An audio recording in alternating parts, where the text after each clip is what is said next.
On today's lesson, I'm going to share what I think is the most important doubles fundamental for you elevating your game.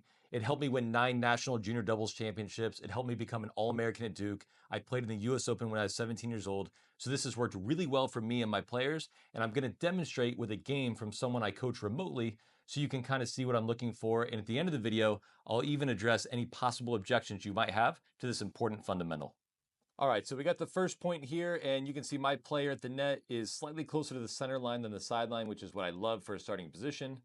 We've got somewhat of a weak topspin serve and a missed down the line return. Now, a couple positives here. Number one, like I said, the starting position is awesome. You are making the returner respect that you can cover some of the middle of the court even without poaching, and you're making them think about you, which is awesome. My constructive criticism would be the timing right here. Right on the racket drop, you can see my player shifts to the middle and is leaning on his right foot, which would be absolutely textbook if this was a poach. The problem is I'm looking at the server, and since he's on the right side of the court, I know this is not supposed to be a poach. I know it's supposed to be a pinch. The difference between a poach and a pinch is when you're pinching, you're just squeezing or pinching the angles, which means you close and you slightly shade towards the center of the court, but you're completely balanced and you are still responsible for that left side of the court. Right here, I applaud the aggressiveness in moving to the middle, but because it's a poach, he's off balance. And so if that ball had been in, he has no chance.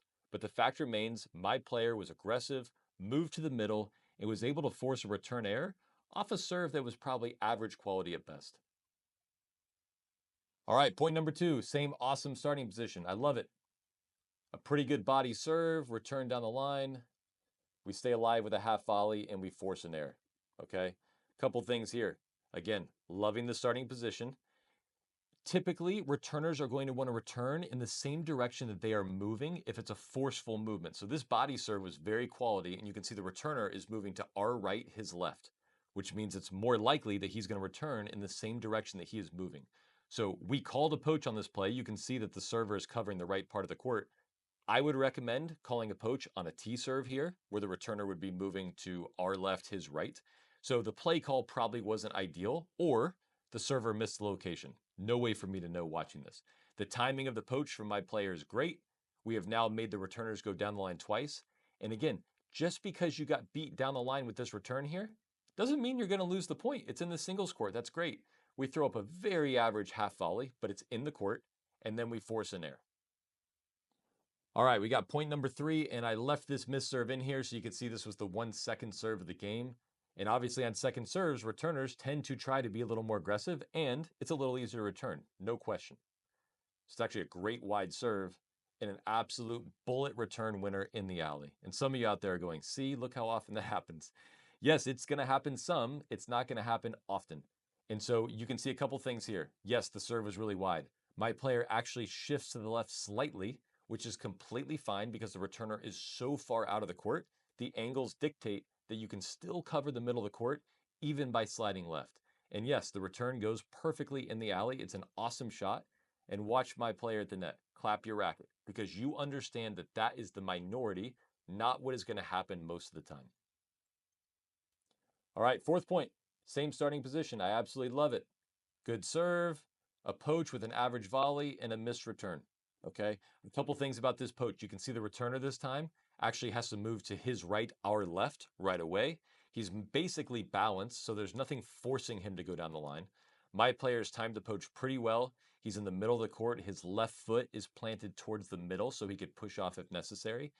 And honestly, he gets unlucky. It kind of jams him right in the middle. He was a little bit off balance, if I'm being fair, but it's an awkward ball. But guess what? He's close to the net. He's in the middle of the court, and he's forcing the action. And so off this weird ball, he just survives and makes the volley.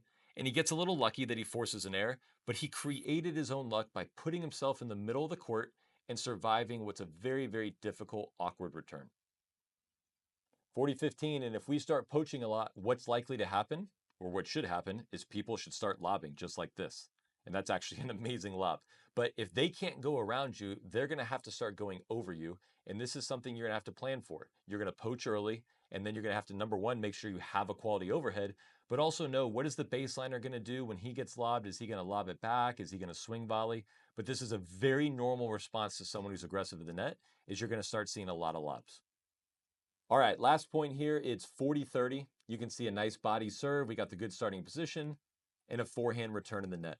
Now, a couple things here. Again, you can see that the returner has to move towards the doubles alley, his left, our right. And so it's going to be more likely that he's going to return in that same direction. It's also likely that he's going to return there because my player at the net has been all over the middle and the line is quote unquote wide open, which kind of is, kind of isn't. Now watch the early fake from my player. Boom. It's just a little bit of a shoulder and a leg. He's still balanced, but he is now put in the mind of the returner that he's going to be poaching and he's talking him into what he wants to do. If that ball goes over the net, my player should be there for an easy forehand volley. So again, if we're kind of recapping this game, we moved to the middle, maybe not efficiently on the first one, but we got a miss. We got beat down the line on the second point, but we still won the point because our server is covering that half of the court and the return only went down the line, not in the alley. Then we had the great return in the alley off a second serve. Fine, we will give them that. We're up 30-15. We had a nice poach where the volley was very average, but we were in the middle. And then we finished this off with another return error. So we made them go down the line quite a bit. My player was in the middle of the court causing chaos, and we were able to hold even though the serves were probably average at best. I make these videos because I just want you to get better at doubles. You're not paying me for this video. I just want to see you elevate your game, and these are common mistakes that I see people making, which is hugging their alley. And so the first objection that people give me when I share this information is, all that sounds great, but you don't understand how bad my partner's serve is. It's very difficult to do this off a weak serve. Number one, if you watch the serves in this particular game, they weren't all that amazing. They were kind of medium speed topspin serves right into the forehand pocket of the returner. And all this still worked. Now, will it work every time? No, but it can be done. The other thing is, do you think I could do all of these things with a 3-0 serving, even to a 3-5 or 4-0 opponent? The answer is yes, because I've been working on these skills for 30 years. And so instead of blaming the partner, well, their serve is so bad I can't do it, how about we get so good at the net and so comfortable and time things correctly and position ourselves well and have good volley technique so we can help out our server when they actually do have a weak serve. The other thing is, if your partner is serving like a 3-0, guess what? They're probably returning opponents are 3-0 or 3-5, and their returns are not at a 5-0 level. So just because your partner's serve is weak, I have a hard time believing that everybody in recreational adult tennis returns so much better than they serve. The returns are also at the same level. And so if we learn how to position ourselves, we can fight off that first objection. The second thing I commonly hear in a video like this is, well, you see these guys are 4-0s, but they're not really 4-0. That's not what it looks like at my club. I would highly recommend you video yourselves. I still feel like a good player, like I'm hitting the ball well. And when I take a video of myself or a YouTube video or even my Instagram and I watch my footwork and I see what it looks like, it is not that impressive. It certainly does not match the way that I feel. And tennis is a game of errors. There's a lot of bad shots. Yes, you saw that one great down the line alley winner, and that's what people remember about themselves. When I'm watching tennis, I remember all the down the line mistakes, all the missed returns, all the awkward volleys. That is a big part of the game, and that's why I'm big on reducing errors. So yes, these guys are 4-0s. That's what 4-0 tennis looks like.